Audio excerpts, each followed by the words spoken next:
Assalamualaikum warahmatullahi wabarakatuh. Alhamdulillahirabbil alamin. Asyhadu an la ilaha illallah wa asyhadu anna Muhammadar Rasulullah. Rabbi shrah li sadri wa yassir li amri wahlul 'uqdatam min lisani yafqahu qawli. Bapak Ibu, kita awali pengajian pagi ini dengan baca basmalah. Bismillahirrahmanirrahim. Pekan lalu sampai kepada kelahiran Muhammad sallallahu alaihi wasallam dalam asuhan ibu dan kakeknya. Sedikit diulang, setelah dia diasuh oleh ibu susuannya selama 5 tahun, dia terampil berbahasa Arab Quraisy. Bagaimana bertutur berbahasa Arab Quraisy, dia lancar, dan menyimak bahasa orang dia juga paham. Sehingga waktu dia diangkat jadi Rasulullah, jadi Rasul, umur 40 tahun, dia mudah memahami wahyu demi wahyu. Karena waktu usia kanak-kanak dia sudah berlaku praktisi dalam berbahasa Arab Quraisy. Sudah itu setahun bersama ibunya dengan pembantunya Ummu Aiman, ibunya Aminah. Karena keduanya orang cerdas, maka dia tentu tambah cerdas. Setelah ibu meninggal, dia bersama kakeknya yang sudah berumur 80-an tahun, tapi tidak ikut sehat walafiat lah dalam ukuran usia. Dia belajar bersama kakeknya itu selama 2 tahun. Jadi waktu ibunya meninggal, dia diserahkan kepada kakeknya dengan menghibur. Bersama kakeknya banyak pelajaran, banyak yang menggembirakan, bersenang hatilah bersama kakek. Jadi bagaimana kakeknya mendidik selama 2 tahun itu contoh berlaku adil. Hakikat sayangnya seorang kakek penuh pendidikan dia rasakan. Datang dan perginya orang selama 2 tahun itu berkunjung ke Baitullah, dia sudah amati. Jadi Ka'bah itu setiap hari dapat kunjungan. Kalau musim haji amat sangat banyak. Jadi bagaimana kakeknya bekerja sudah dia dapat. Nah, sedang berkasih sayang itu, kakek tentu bertambah 2, daya fisik kesehatan menurun. Di saat itulah sebagai orang tua arif, dia kumpulkan seluruh anaknya yang 9 orang laki-laki.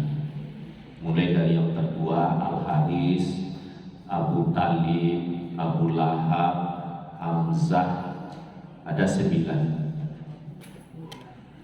Karena Abdullah kan sudah meninggal, anaknya laki-laki 10 orang. Jadi setelah 9 ini berkumpul, wahai anak ayah semua, ayah sudah tua, sudah sakit-sakitan.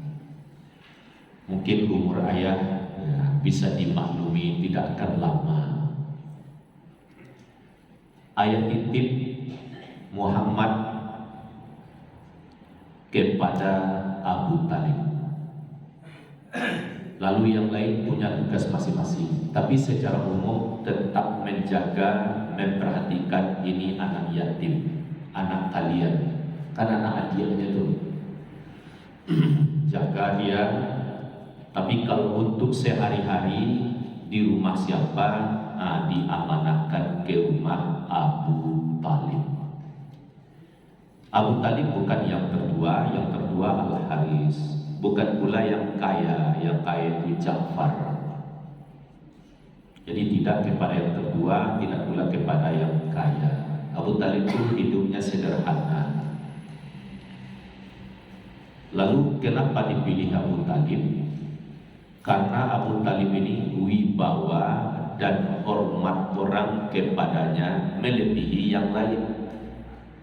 Jadi bagaimana orang hormat kepada Abdul Muttalib sebagai ayahnya, begitu pula hormat orang Quraisy atau penduduk kota Mekah itu kepada Abu Talib. Makanya dititiplah dia bersama Abu Talib. Ya, memang tak lama kemudian dia meninggal. Nah, karena sudah ada wasiat pesan, maka Muhammad di rumah Abu Talib.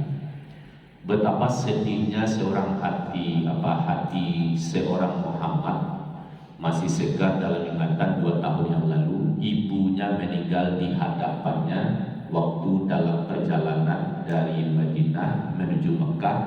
Separuh perjalanan ibunya tak berdaya, akhirnya meninggal di depan matanya, dikuburkan di Abwa. Nah, itu masih segar. Sekarang kakek yang dia sangat cintai, sangat menyayanginya meninggal. Nah, ujian sebagai anak usia 8 tahun itu bisa dimaklumi. Nah, walaupun demikian dia di rumah pamannya. Pamannya benar-benar menyambut dengan kasih sayang. Begitu juga istrinya Fatimah binti Asad, nama istri Abu Talib itu. Terus seluruh anak-anaknya Abu Talib juga menyayangi Muhammad. Karena semuanya menyayanginya, seakan-akan dia lupa dengan nasibnya bahwa dia anak yatim. Bako dupo ayah siatu Abu Talib pamannya sangat sayang. Istri Abu Talib Fatimah binti Asad menyayanginya, berarti ada ibu. Lalu anak-anak Abu Talib menyayanginya, berarti ada saudara. Jadi lengkaplah dalam rumah itu. Dia tidak merasa orang asing, tidak merasa seperti orang yang menumpang. Nah, terus jadi kan kita menjawab pertanyaan ceramah yang dulu, mengapa Muhammad Sallallahu Alaihi Wasallam itu sangat hebat? Nah, kan lembaran ini jawabannya. Pertama, dia berasal dari keturunan yang terpelihara. Mulai dari Nabi Adam sampai Muhammad Sallallahu Alaihi Wasallam ini sebenarnya sudah dibahas beberapa pertemuan yang lalu. Cuma lembaran ini belum saya berikan. Bahwa ini hadis syarif, hadis mulia dari Ibnu Abbas, bahwa Muhammad itu bibitnya dari Adam terus sampai kepada Ibrahim, dari Ibrahim disatukan ke rahim Siti Hajar, lahir Ismail, terus sampai Abdul Muttalib kepada siapa Muhammad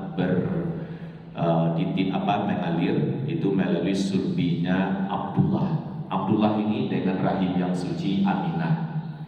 Nah, dari itulah lahirnya Muhammad SAW. Ini memahami hadis. Jadi terjawab pertanyaan pertama, kenapa dia sangat hebat? Karena dia berasal dari keturunan yang terpelihara kebaikannya. Nah, yang kedua, mengapa dia hebat? Karena dia dididik secara berkala. 5 tahun pertama dengan ibu susuannya. Bahwa ada sopan santun orang di kampung di perkampungan Bani Sa'ad itu dia sudah merasakan. Pintar berbahasa Arab Quraisy. Sudah itu dididik bersama ibunya setahun pertama. Terus dididik pula oleh kakeknya. Jadi sudah banyak di ibunya. Sekarang masuk pendidikan berikutnya bersama pamannya. Nah, di rumah pamannya penuh kasih sayang. Kehidupan pamannya itu bakure, tidak termasuk yang sejahtera yang lain. Jadi lebih sejahtera saudaranya yang lain, tapi tidak pula masuk yang kelas miskin, cuma sederhana. Satu ketika, ya pada satu masa, memang masa apa nama, masa sulit itu dulu pancaroba. Namo dari lain dari pancaroba kok. Pokoknya masa sulit itu Bapak Ibu, hasil pertanian sulit, data. Kalaupun sulit ya uang membeli pun juga berkesulitan. Tapi asal berusaha dapat. Nah jadi satu ketika Abu Talib membawa makanan, tapi sedikit. Anak sekian orang. Lalu diserahkan saja kepada istrinya. Ini makanan sedikit, aturlah. Lalu si istrinya ini makanan seketek untuk surang. Sampai anak kedua Jo Muhammad anak yatim yang sudah dijadikan bahagian keluarga. Ayo nak cukui. Tuba dikumpulkan anak-anak ibu, ayahmu sudah berusaha, nah, ini cuma makan. Kalau dia tapi anak kandung salah seorang tidak cukup. Tidak cukup itu anak kandung yang lain. Balu bantuan. Kalau itu pun dilakukan, ba'ala kanto hati Muhammad. Awak tentu yo anak kandungnya duluan paksiko. Seakan-akan itu sudah dirasakan oleh si ibu. Jadi tetap dengan musyawarah, tapi tetap menggolkan niatnya. Ini ada makanan ayahmu sudah berusaha, ibu usul. Bagaimana kalau makanan yang sedikit ini kita berikan kepada Muhammad? Semua anaknya setuju ibu, berikanlah pada Muhammad. Ya bakalah Muhammad, karena itu sudah direstui. Tidak usah lu mendulang-dulang, memang paling lapar. Maka ndaklah sudah putih bolo Abu Talib mabuk makanan yang banyak. Ya cukuplah untuk hari itu. Jadi di sini apa? Kehadiran anak yatim membawa berkah. Berkah itu artinya bahwa manfaat. Bapak Ibu masih ingat Alimatu Sadiah orang Bansai di kampung dengannya menyusul Muhammad, susunya banyak, kambiangnya gapua-gapua, banyak anaknya kan itu ya. Nah sekarang Abu Talib yang hidupnya sederhana, memang dilalui masa sulit. Nah setelah mendahulukan anak yatim ini Muhammad Sallallahu Alaihi Wasallam, aduh sekemudahan rasaki di Abu Talib, nyobolah makan banyak, sehingga buihlah sejahteralah paling tidak hari itu, dan untuk selanjutnya kelapangan hidup itu ada. Jadi anak yatim tidak bertambah baban, tapi di balik baban itu ada keberkahan. Masih tentang ini awak melompet cerita selanjutnya. Waktu istri paman Nyoko meninggal, itu disebutkan dalam buku ini, dia ikut menguburkan, mengafani juga, tapi sebelum ditimbun hanya rambahan badannya dalam kuburan. Orang bertanya, mengapa demikian? Dia adalah ibuku. Dia bareng berpisah. Nyeceritalah masa lalu, begitu mana sayang. Bahkan dalam praktek dia mendahulukan aku ketimbang anak kandungnya. Sebenarnya kan kalau mabuk kemanakan pulang, si mama sayang ke kemanakan kan biasa, tapi betul tak tulai. Iko kesadualahnya sayang ke Muhammad. Jadi memang secara manusiawi dia bareng berpisah. Kini nyo kali kubur hanya rambahan doa dan sebentar. Itu kan wujud ba'a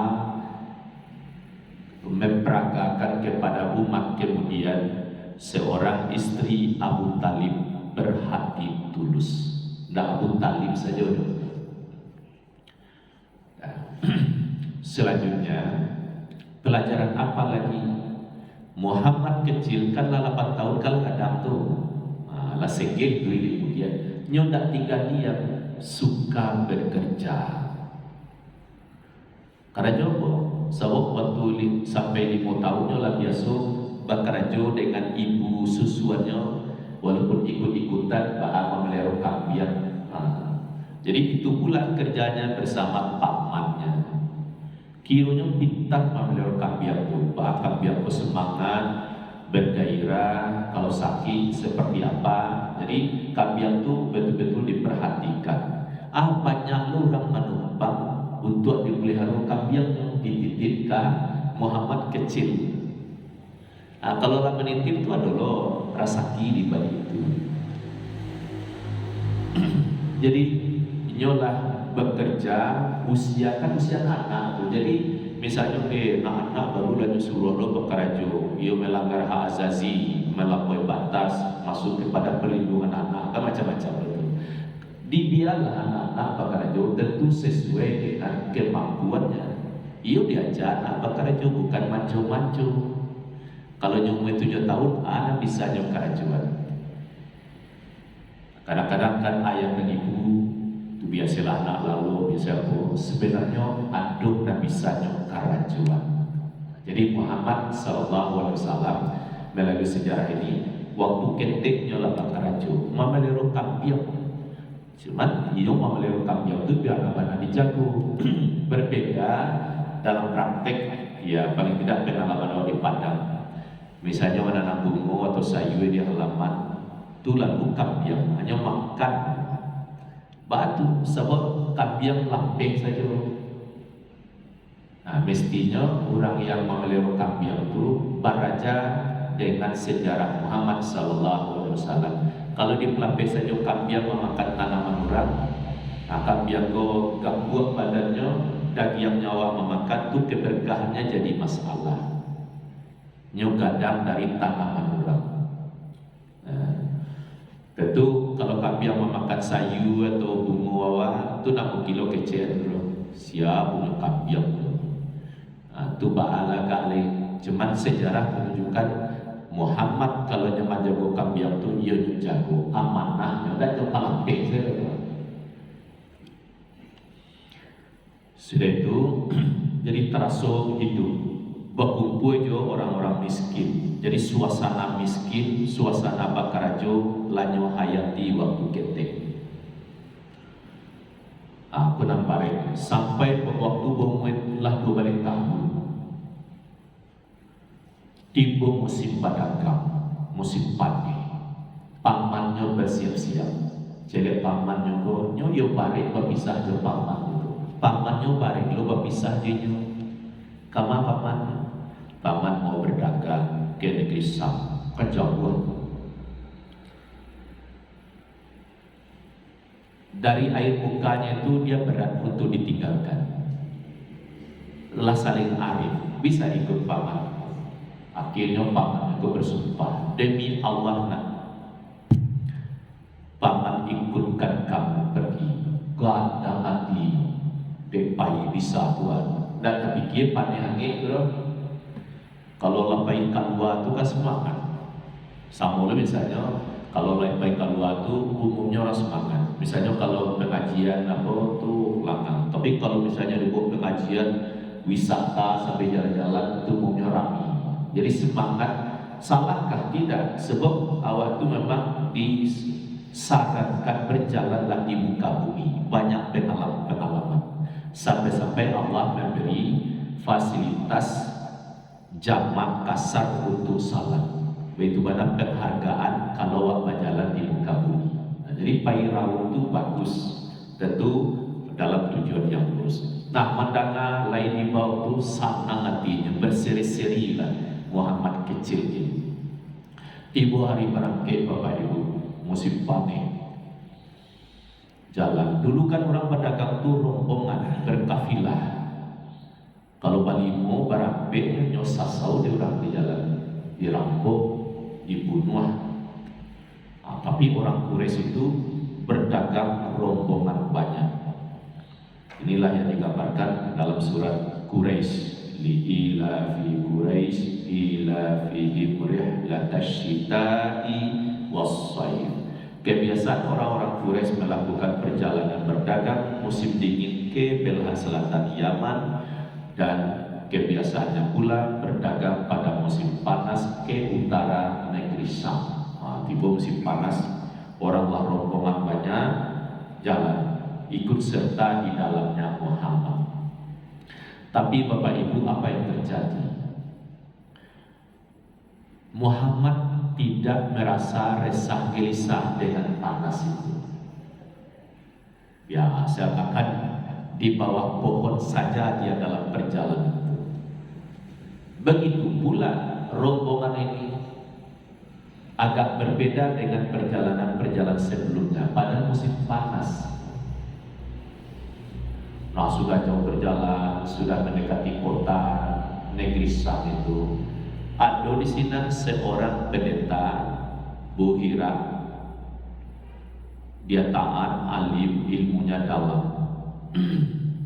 Dari apa namanya, kalau rumah ibadahnya tuh kuil atau gereja, atau kalau rumah ibadah tempat dia belajar mengabdikan diri pada Allah, memahami ilmu. Dari dalam kediaman itu dia lihat itu ada rombongan, tapi dilihat ke atas ada awan yang melindungi. Berbeda dengan pedagang-pedagang sebelumnya. Pedagang sebelumnya biasa-biasa saja. Memang itu tempat lalu orang dari Mekah, terus Medina, dan terus lanjut ke utara lagi. Dia melihat setiap musim panas orang berdagang itu sudah biasa, tapi hari ini berbeda. Maka dia siapkanlah segala sesuatu makanan. Begitu dia sudah sampai, rombongan ini dia pokoknya hadang lah ya.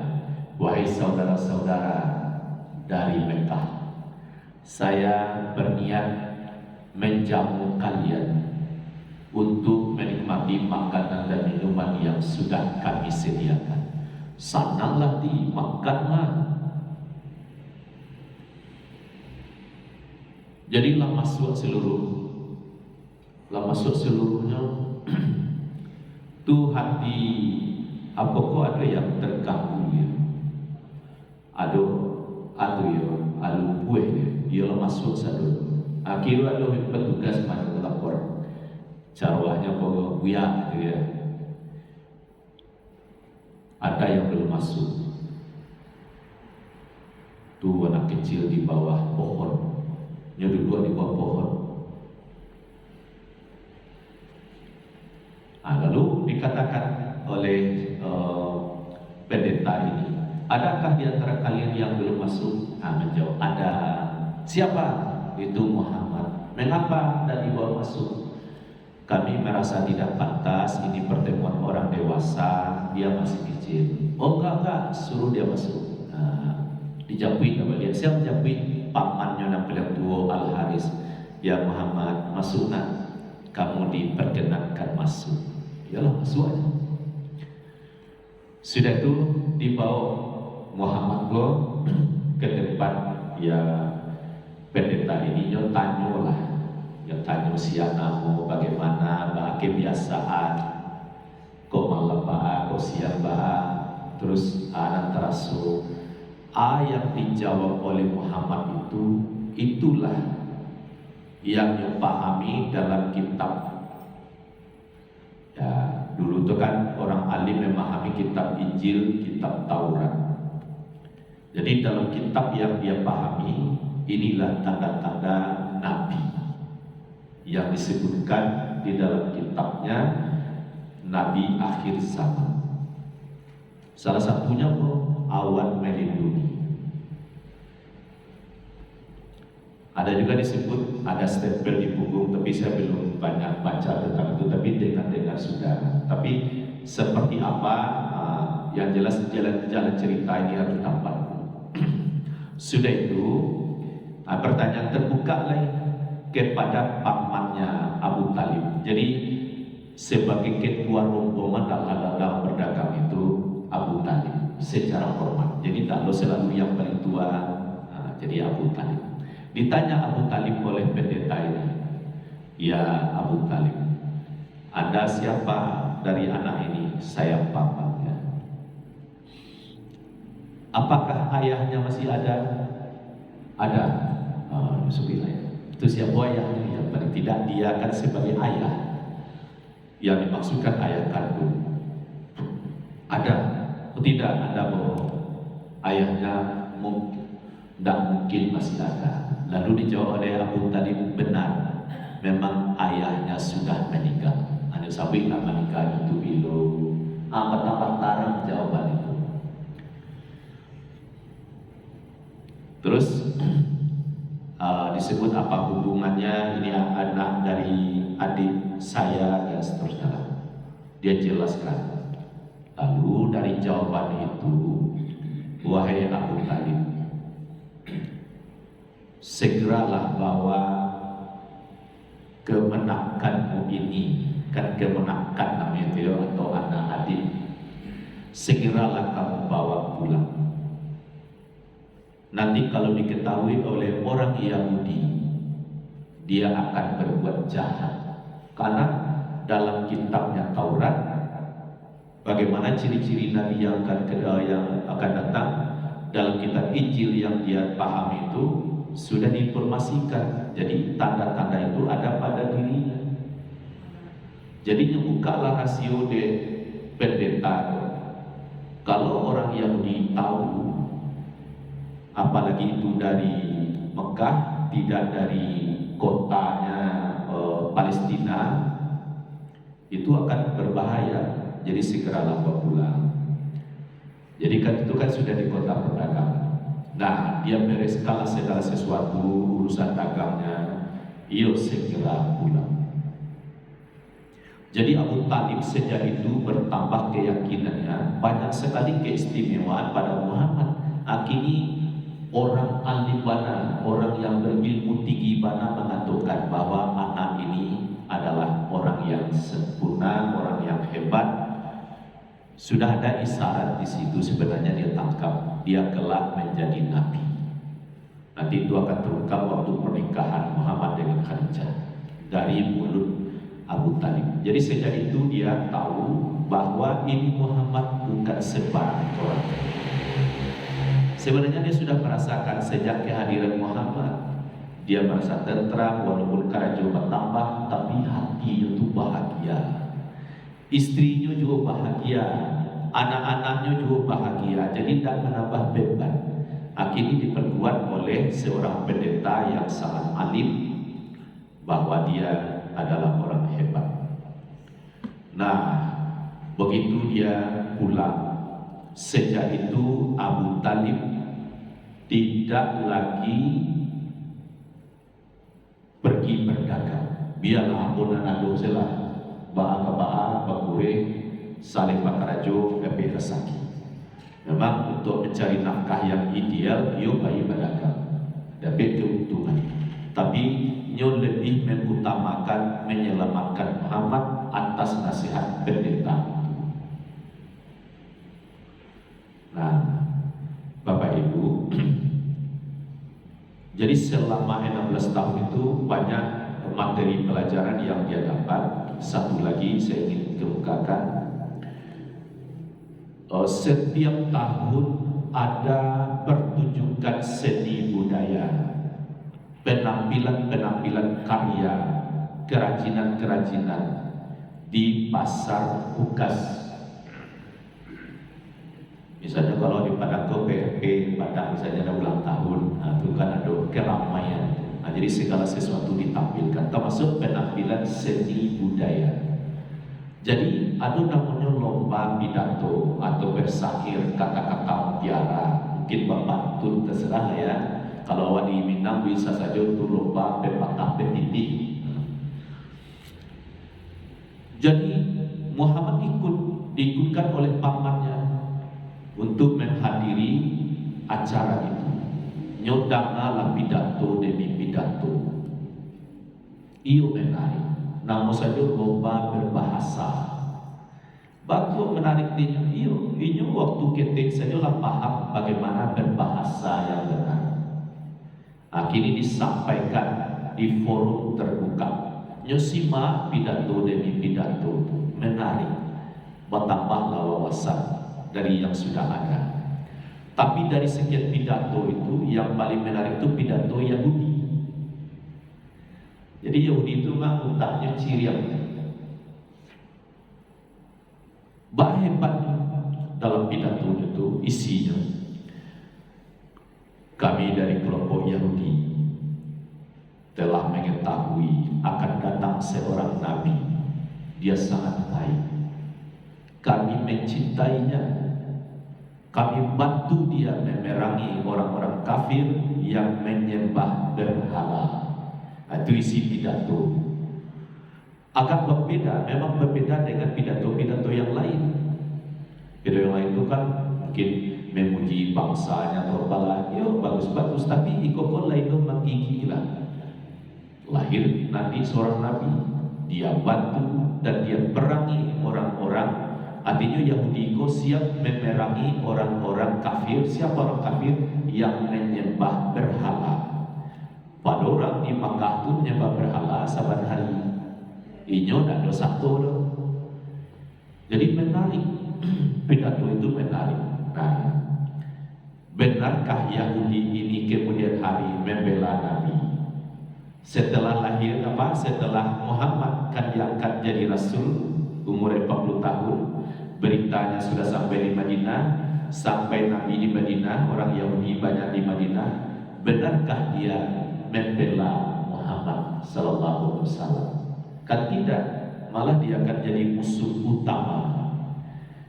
Apa kok itu? Dulunya berjanji, kininya mengingkari, akan membela dan memerangi musuh-musuh Islam. Kikiro pada itu. Ternyata tidak, dia malah menjadi musuh.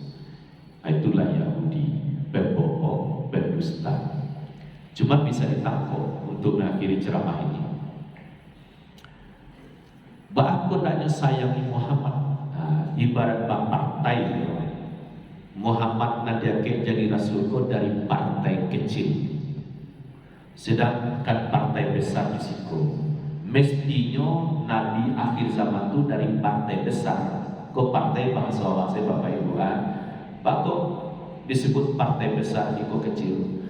Ingat Ibrahim punya istri dua, Sarah dan Hajar. Hajar melahirkan Ismail terus sampai kepada Muhammad. Kan dua itu Nabi. Sedangkan dari Sarah lahir Ishak, Yakub, Yusuf, dan seterusnya, Musa, Isa, Yahya dan lain-lain. Kan banyak nabi-nabi sebelah situ. Apa aku disiko nabi akhir zaman?